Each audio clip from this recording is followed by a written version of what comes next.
প্রাচীন মিশরে এক ফেরাউনের রাজত্ব ছিল, যার নাম ছিল দ্বিতীয় রামাসিস। আল্লাহ এই ফেরাউনকে ক্ষমতা, আধিপত্য, সম্পদ সব দিয়েছিলেন। সে সব উপায়েই এই ক্ষমতার অপব্যবহার করে, আল্লাহকে অস্বীকার করে এবং নিজেকে সৃষ্টিকর্তা দাবি করে। আল্লাহ কোরআনে বলেন, ফিরাউন বলল, হে পারিষদবর্গ, আমি ছাড়া তোমাদের কোনো ইলাহ আছে বলে আমি জানি না। কাজেই হে মানুষ, তোমরা আমার জন্য ঈদ পোড়াও, অতঃপর আমার জন্য একটি প্রাসাদ নির্মাণ করো, যাতে আমি মূসার ইলাহকে দেখতে পারি। আমার নিশ্চিত ধারণা যে সে একজন মিথ্যেবাদী। এরপর নবুয়ত প্রাপ্তির পর যখন তিনি ফিরে এলেন এবং ফেরাউনকে হেদায়েতের কথা বললেন, তখন ফেরাউন মূসা আলাইহিস সালাম এবং তার অনুসারীদের শাস্তি দেওয়ার জন্য তাদের পিছু নেয়।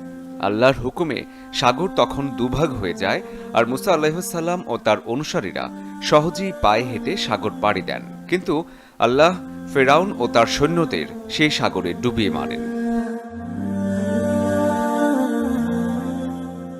এক গণক ফেরাউনকে বলেছিল যে বনি ইসরায়েলের এক ছেলে জন্ম নিবে, যে তাকে ক্ষমতাচ্যুত করবে, এবং তখন সে বনি ইসরায়েলীদের ঘরে জন্ম নেয়া সব ছেলে শিশুকে হত্যা করা শুরু করলো।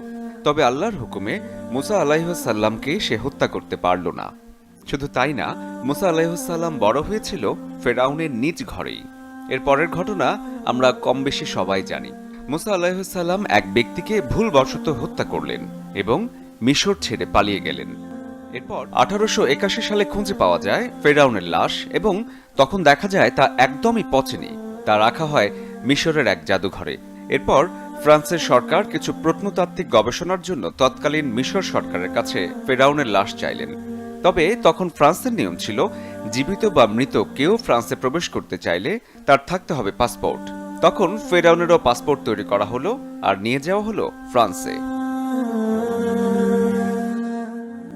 এই গবেষণার কাজে একজন বিজ্ঞানী ছিলেন, যার নাম ছিল প্রফেসর মরিস বুকাইলি। তার জন্ম ফ্রান্সের এক খ্রিস্টান পরিবারে। তিনি শুরু করলেন ফেরাউনের লাশ নিয়ে গবেষণা। ফেরাউনের লাশ না পচার কারণ হিসেবে তিনি দেখতে পান, লাশের গায়ে ছিল অনেক লবণ, আর সাগরে ডুবে মরা ছাড়া এত লবণ আসা অসম্ভব। তিনি লাশের হাড়ে চোটের চিহ্ন দেখতে পান, যা সাধারণত সাগরের বড় ঢেউয়ের আঘাতে হয়ে থাকে। তখন তাকে একজন জানালেন যে মুসলিমদের কোরআনে এমন এক ফেরাউনের কথা বলা আছে যে সাগরে ডুবে মারা যায়। তিনি প্রচণ্ড অবাক হলেন, কারণ মমি পাওয়া গেছে 1881 সালে, আর কোরআন নাজিল হয় 1000 বছর পূর্বে। এরপর তিনি শুরু করলেন গবেষণা।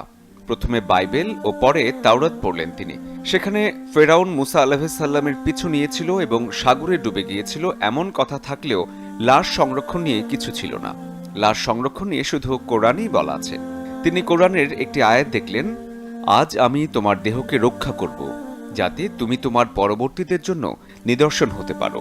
অধিকাংশ মানুষই আমার নির্দেশনাবলী সম্পর্কে নিশ্চিতই উদাসীন।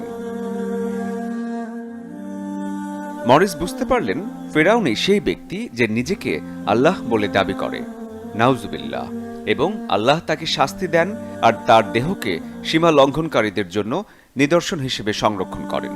মরিস তখন আরও বুঝতে পারলেন সমুদ্রের পানির আর্দ্রতার মাঝেও কেন ফেরাউনের লাশ অক্ষত রয়েছে, কারণ আল্লাহ নিজে তা সংরক্ষণ করেন। এভাবেই আল্লাহ তার নিদর্শন সমূহের মাধ্যমে সীমা লঙ্ঘনকারীদের সতর্ক বার্তা ও জ্ঞানীদের হেদায়েত দিয়ে থাকেন।